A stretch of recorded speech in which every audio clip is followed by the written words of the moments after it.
ভাই আজকে একটা দোকানে ভিডিও করতে গিয়ে আর একটা দোকানে ঢুকে গেছিলাম। তো এইটা হচ্ছে হাবড়া 2 নম্বর রেলগেট। প্রথমে ভেবেছিলাম এই দোকানটার থেকে কচুরি খাবো ভাই আজকে, ঠিক আছে।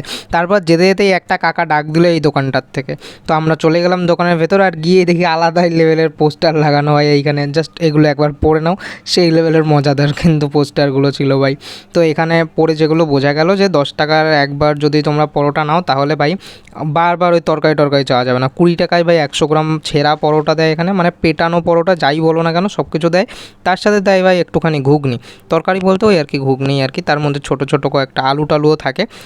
ঘুগনিটা মোটামুটি খেতে ছিল ভাই, কিন্তু এই পরোটাটা অনেকক্ষণ আগে যেহেতু করা ছিল তার জন্য একদম মানে ঠান্ডা টাইপসের হয়ে গেছিলো। যাই হোক, খেতে ওই মোটামুটি টাইপসেই লেগেছে, এর থেকেও অনেক ভালো ভালো কোয়ালিটির আমি খেয়েছি, আর তাও ওই 20 টাকাতেই খেয়েছিলাম কিন্তু, ঠিক আছে। তো চাইলে তোমরা একবার গিয়ে ট্রাই করতেই পারো, বাট হ্যাঁ কাকুর বিহেভিয়ার মোটামুটি খুব ভালো লেগেছে আমার। আর লাস্টে ভাই জানি না কেন টিস্যু দিয়েছিল ভাই, মানে এই দোকানের টিস্যু দিয়েছে, আমি জানি না ভিডিওর জন্য দিয়েছে কিনা কাকুর। আমি জীবনে প্রথমবার হয়তো কারোর কাছে জিজ্ঞেস করলাম যে কাকু ভিডিও করবো একটু, তো তার জন্য দিয়েছে কিনা আমি জানি না ভাই। তো চলো আজকের মতো আসি, দেখা হচ্ছে আবার পরে, ঠিক আছে, টাটা।